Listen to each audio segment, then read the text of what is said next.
Olá, estamos de volta para a nossa terceira aula. O tema desta aula são as formas de Estado.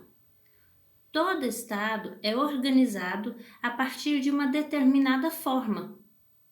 Com o estudo desta forma, compreendemos a distribuição do poder político neste Estado. Então, vamos lá? Nós temos o Estado unitário, que é a forma de Estado em que não temos uma distribuição geográfica do poder político em função do território. Neste Estado, temos um polo central que distribui apenas as normas, ele não distribui poder. Temos os Estados regional e autonômico. Neles ocorre a distribuição do poder tanto administrativo quanto do legislativo. O que diferencia um estado do outro é o procedimento adotado para esta descentralização do poder. O quarto tipo de estado é o estado federal, que é a forma de estado adotada pelo nosso sistema jurídico. E por ser tão importante para nós, abrirei um tópico para tratarmos apenas dele. E por fim, nós temos a confederação, que não é exatamente uma forma de Estado. Na verdade, na confederação nós temos a reunião de vários estados, cada um com a sua soberania. Aqui nós temos um breve resumo sobre os 5 tipos de formas de Estado. O Estado unitário, onde não há distribuição de poder, apenas de normas. Os Estados regional e autonômico, que têm o poder político e legislativo descentralizados. O Estado federal, representado pelo Brasil e ao qual falaremos mais em breve. E por último, a confederação, que é um agrupamento de vários estados soberanos unidos por um tratado. Agora, nós iremos estudar com um pouco mais de detalhes o Estado Federal.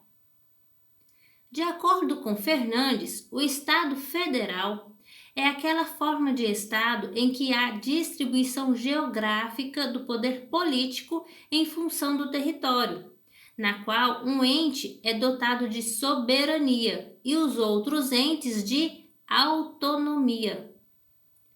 Conforme eu já havia mencionado anteriormente, o Brasil adotou o federalismo como forma de Estado. Os artigos 1º caput e também o 18 tratam desse tema. O caput do artigo 1º traz para nós inúmeras informações importantes. Ele nos indica a forma de governo, que é a república, indica a federação como forma de Estado e indica seus entes autônomos, que são a União, Estados-membros, Distrito Federal e também os municípios. E além de tudo isso, ele nos fala o regime de governo adotado pelo Brasil, que é a democracia. Vamos à sua leitura? A República Federativa do Brasil, formada pela união indissolúvel dos estados e municípios e do Distrito Federal, constitui-se em Estado democrático de direito e tem como fundamentos. Pessoal, uma outra observação que devemos fazer aqui diz respeito ao princípio da indissolubilidade do vínculo federativo. Vejam que o artigo diz união indissolúvel dos estados e municípios e do Distrito Federal. A leitura do artigo também é muito importante, porque ele elenca os entes federados. Olhem o que diz este artigo. A organização político-administrativa da República Federativa do Brasil compreende a União, os estados, o Distrito Federal e os municípios, todos autônomos nos termos desta Constituição. Este artigo traz um termo bastante importante, que é a autonomia dos entes federados. Mas o que significa esta autonomia? A autonomia de um ente federado é a capacidade que este ente possui de desenvolver três atividades, observando sempre os limites impostos pelo poder originário. Alexandre de Moraes usa o termo tríplice capacidade ao falar da autonomia dos entes federados. E quais são estas capacidades? A normatização própria, também chamada de auto-organização, o autogoverno e a auto-administração. O autogoverno ocorre porque é o próprio povo do Estado quem escolhe seus representantes. Não há interferência da União. Anotem aí alguns artigos para vocês fazerem a leitura, todos da Constituição. São os artigos 27, 28 e 125. A autoadministração compreende o Estado exercendo as suas competências administrativas, legislativas e tributárias definidas na Constituição. Já a auto-organização se dá por meio da Constituição Estadual, nos termos do artigo 25, que diz o seguinte: os estados organizam-se e regem-se pelas constituições e leis que adotarem, observados os princípios desta Constituição. E olha o que fala o parágrafo 1º. São reservadas aos estados as competências que não lhes sejam vedadas por esta Constituição. Nós iremos falar agora, de uma maneira muito breve, sobre os entes federais, que, só relembrando, são a União, os Estados-membros, Distrito Federal e os municípios. Nós devemos compreender a União como um ente federativo. Ela não se confunde em nenhum momento com o Estado federal, que é o Brasil. Tanto a União quanto o Brasil são pessoas jurídicas de direito público. Entretanto, o Brasil é pessoa jurídica de direito público internacional. E a União, pessoa jurídica de direito público interno. Na verdade, a União integra o Estado Federal, assim como os Estados-membros, Distrito Federal e os municípios. A sua principal importância está descrita no artigo 21, inciso 1 da Constituição. Peço que vocês leiam ele ao final da aula. Segundo esse artigo, a União representa o Brasil nas suas relações internacionais, ou seja, quando o Brasil se relaciona com outros países. A pessoa jurídica de direito público que irá representar o Brasil, então, é a União. Iremos falar agora do Distrito Federal, cuja capital é Brasília. O Distrito Federal traz consigo uma peculiaridade. A ele é vedado, é proibido subdividir-se em municípios. Ele não é um Estado-membro e muito menos um município, mas ele possui as mesmas competências legislativas e tributárias reservadas a eles. A única exceção quanto a essas competências está na sua organização judiciária, que é privativa da União. A auto-organização do Distrito Federal ocorre por meio da lei orgânica e das leis distritais. A capacidade de autogoverno materializa-se na eleição do governador e do vice-governador. E a capacidade de autoadministração decorre da possibilidade do Distrito Federal exercer as suas competências administrativa, legislativa e tributárias. Não podemos deixar de mencionar o parágrafo 1º do artigo 18 da Constituição, que fala o seguinte: Brasília é a capital federal.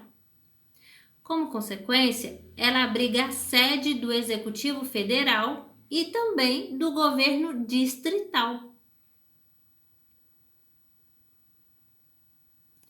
Nós temos aqui na tela alguns artigos para que vocês possam ler ao final da aula. São os artigos 1º, 18, caput e parágrafo 1º, 25, parágrafo 1º, 27, 32, 34 e 147, todos da Constituição. Pessoal, já falamos da União, dos Estados-membros e do Distrito Federal.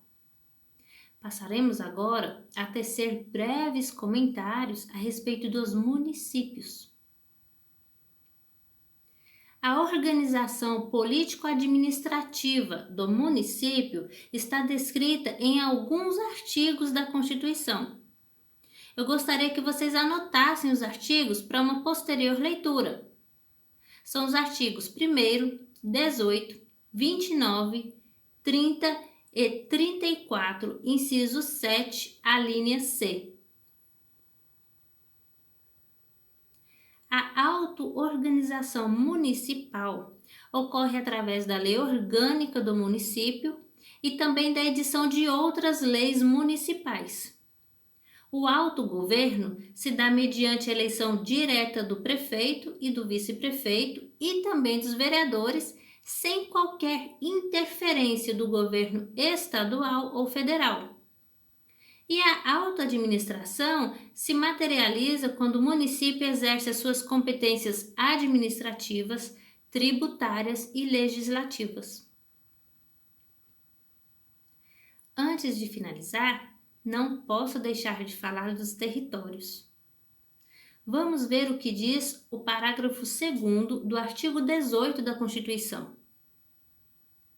Os territórios federais integram a União e sua criação, transformação em Estado ou reintegração ao Estado de origem serão reguladas em lei complementar. Percebam que o território não é um ente federativo. Na verdade, sendo ele pertencente à União, ele é apenas uma descentralização administrativa territorial da própria União. Aqui no Brasil, nós tínhamos 3 territórios. Fernando de Noronha, que foi reincorporado ao estado de Pernambuco, e tínhamos também Amapá e Roraima, que foram transformados em estados. Façam uma leitura dos artigos 14 e 15 do Ato das Disposições Constitucionais Transitórias. Uma outra observação muito importante é que, apesar de atualmente não termos território instituído, o artigo 18, em seu parágrafo 3º, permite a criação de novos territórios. Ele diz o seguinte: os estados podem incorporar-se entre si, subdividir-se ou desmembrar-se para se anexarem a outros, ou formarem novos estados ou territórios federais, mediante aprovação da população diretamente interessada, através de plebiscito e do Congresso Nacional, por lei complementar. Pessoal, finalizamos a nossa terceira aula, lembrando que as dúvidas vocês devem postar no fórum de discussão desta unidade. Obrigada pela atenção, um grande abraço e até o nosso próximo encontro.